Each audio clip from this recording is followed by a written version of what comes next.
Alright, let's talk about Ryan Gosling's upcoming Ghost Rider movie, because honestly, this is one of those announcements that just hits different.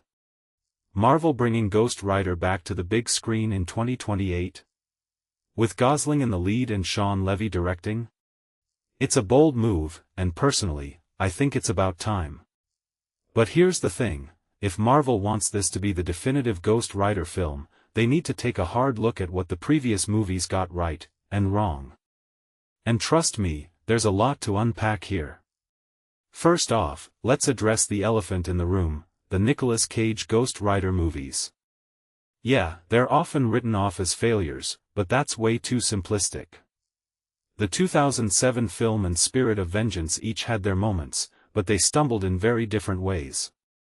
What's fascinating is that together, they almost create a blueprint for what Gosling's version could be, if Marvel plays their cards right. Take the 2007 movie, for example. One thing that immediately stands out is how it nailed Johnny Blaze's tragedy.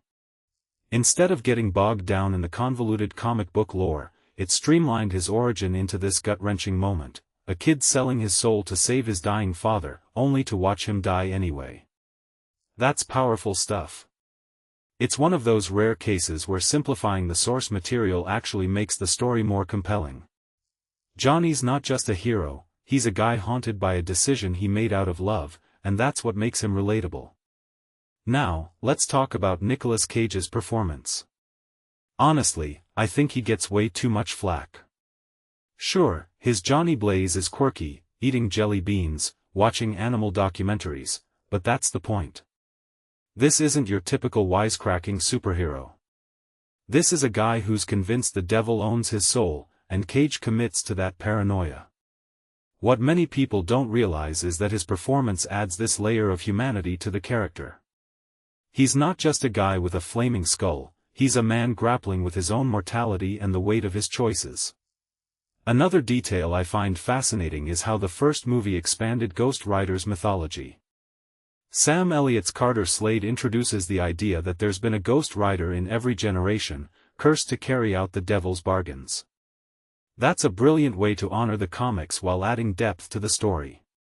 It's not just about Johnny Blaze, it's about this larger, supernatural legacy. And yet, the movie still manages to blend different eras of Ghost Rider lore, like borrowing from Danny Ketch's style while keeping Johnny as the central figure. It's a balancing act that works surprisingly well. But here's where the first movie falls short, the villains. Blackheart, one of Ghost Rider's most iconic foes in the comics, is reduced to this generic, cheesy antagonist. And don't even get me started on the elemental demons, they're supposed to be terrifying, but they're taken down so easily that Ghost Rider feels almost invincible. Great heroes need great villains, and this is where the 2007 film drops the ball. If you take a step back and think about it, this is a lesson Marvel absolutely needs to learn for Gosling's version. Without a worthy adversary, even the most compelling hero can fall flat. Now, let's talk about the tone.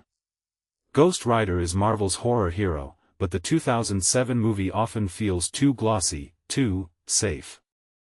I mean, this is a character who deals with demons, hell, and supernatural vengeance. The flaming skull should be terrifying, not just visually cool. What this really suggests is that Marvel needs to lean into the darker, eerier side of Ghost Rider. Recent projects like Doctor Strange and the Multiverse of Madness have shown they're willing to go there, so why not here? Ghost Rider deserves that same level of intensity. Then there's Spirit of Vengeance, which, well, it's a mixed bag. On one hand, it fixes some of the first movie's problems, the visuals are grittier, the action is more intense. But on the other hand, it completely misses the point of who Ghost Rider is. The sequel portrays him as this indiscriminate monster, punishing people for minor sins like illegal downloads. That's not Ghost Rider. He's a force of justice, not a supernatural serial killer. This raises a deeper question. How do you stay faithful to a character while also evolving them for the screen? The first movie got that balance right, the sequel didn't. What makes this really interesting is how Spirit of Vengeance treats the mythology. It throws in comic book names like Danny Ketch and Blackout, but they're barely recognizable. It's like the filmmakers wanted to check off boxes for fans without actually understanding what makes these characters work. Faithfulness isn't about copying names, it's about capturing the essence. And that's where the sequel fails. Bigger action scenes can't replace better characters or a clearer sense of purpose. So, what does all this mean for Ryan Gosling's Ghost Rider? In my opinion, Marvel already has the pieces they need, they just have to put them together the right way. Keep the tragic origin, the horror mythology, and the idea of Ghost Rider as a supernatural force of justice. But add stronger villains, a darker atmosphere, and a clearer understanding of what makes the character tick.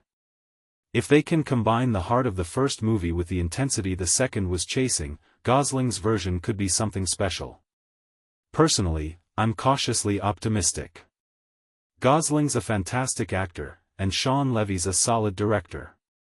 But the real test will be whether they can learn from the past without being constrained by it.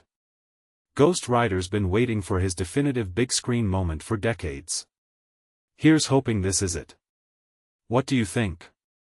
Are you excited for Gosling's take on the character? Let me know in the comments below, and don't forget to hit that like button if you enjoyed this breakdown.